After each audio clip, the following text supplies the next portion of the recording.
Hi అండి, అందరూ ఎలా ఉన్నారండి? ఈరోజు అండి గుమ్మడికాయ కర్రీ చేస్తున్నానండి. అది ఏ విధంగా చేయాలో చేసి చూపిస్తానండి.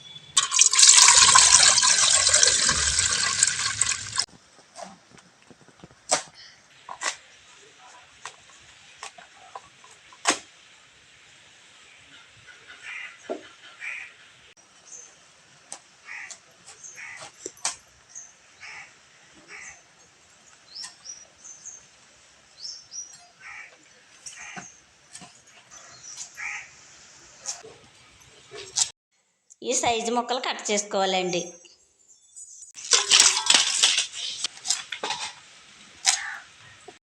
గుమ్మడికాయ మధ్యలో గింజలు ఉంటాయండి, ఆ గింజలు ఈ విధంగా తీసేసుకోవాలండి.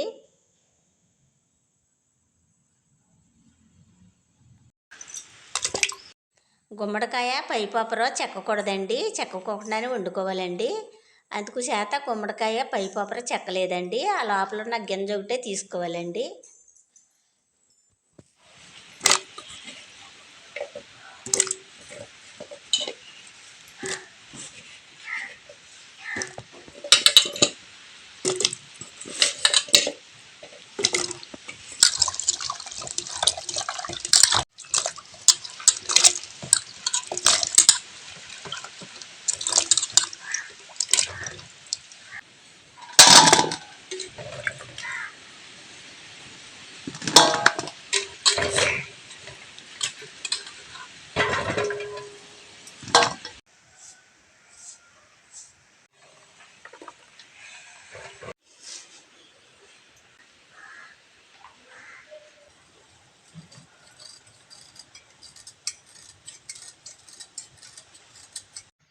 గుమ్మడికాయ కూరలో బెల్లం వేసుకోవాలండి. బెల్లం తురుముకొని పక్కన పెట్టుకుందామండి. గుమ్మడికాయ కూరలో కావాల్సినవన్నీ రెడీ చేసి పెట్టుకున్నానండి. గుమ్మడికాయ కట్ చేసి పెట్టుకున్నానండి. అలాగే ఒక ఉల్లిపాయ 4 పచ్చిమిరపకాయలు కట్ చేసి పెట్టుకున్నానండి. ఇప్పుడు వంట మొదలు పెట్టుకుందామండి. కట్ చేసి పచ్చిమిరపకాయలు వేసుకుందామండి. అలాగే ఉల్లిపాయలు కూడా వేసుకుందామండి. గుమ్మడికాయ ముక్కలు వేసుకుందామండి. రుచికి సరిపడగా కళ్ళుప్పు వేసుకుందామండి. అలాగే కొంచెం పసుపు వేసుకుందామండి. ఒక చిటికెడు కారం వేసుకుందామండి. గుమ్మడికాయ కూర ఈ విధంగా కలిపి పెట్టుకోవాలండి.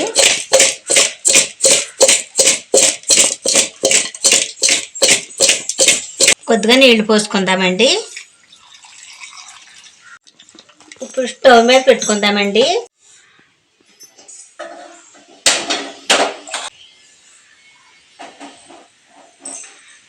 ఇప్పుడు ఇలా చన్నమంట మీద ఉడకనిద్దారండి.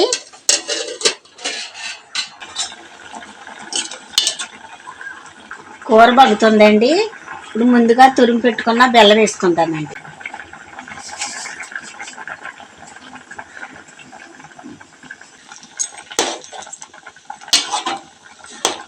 ఇప్పుడు కొంచెం మగ్గనిద్దామండి.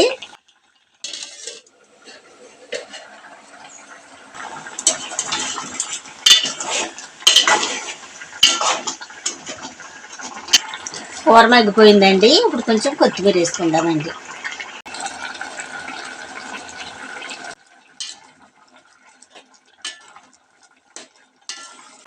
ఒక 5 నిమిషాలు మగ్గనిద్దామండి.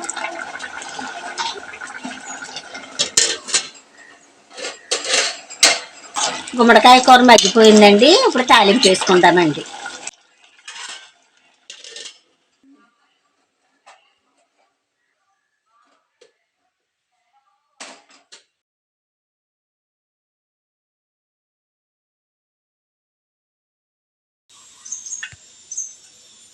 ముగ్గుడు వీటెక్కిందండి. ఆయిల్ పోసుకుందామండి.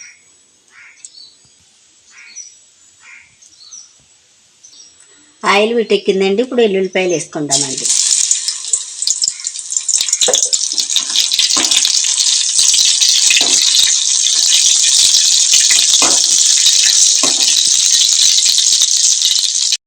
మినపప్పు, శనగపప్పు, ఆవాలు వేసుకుందామండి. అలాగే ఎండుమిరపకాయలు కూడా వేసుకుందామండి.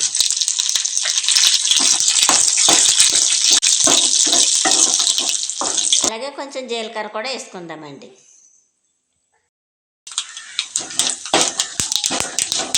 కొంచెం కరివేపాకు వేసుకుందాం.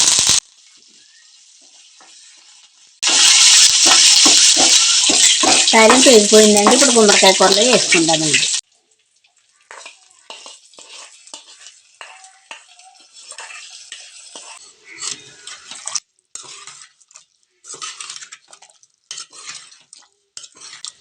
గుమ్మడికాయ కూర రెడీ అయిపోయిందండి.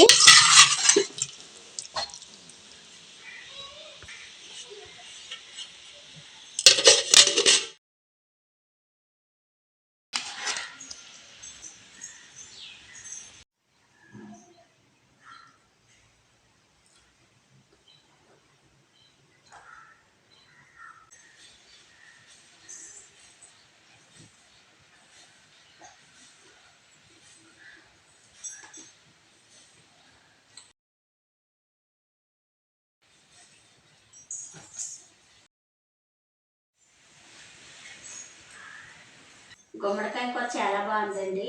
చాలా రుచిగా ఉందండి. మా వీడియో కనుక నచ్చితే లైక్ చేయండి. మరో వంటలో మళ్ళీ కలుసుకుందాం. Bye bye.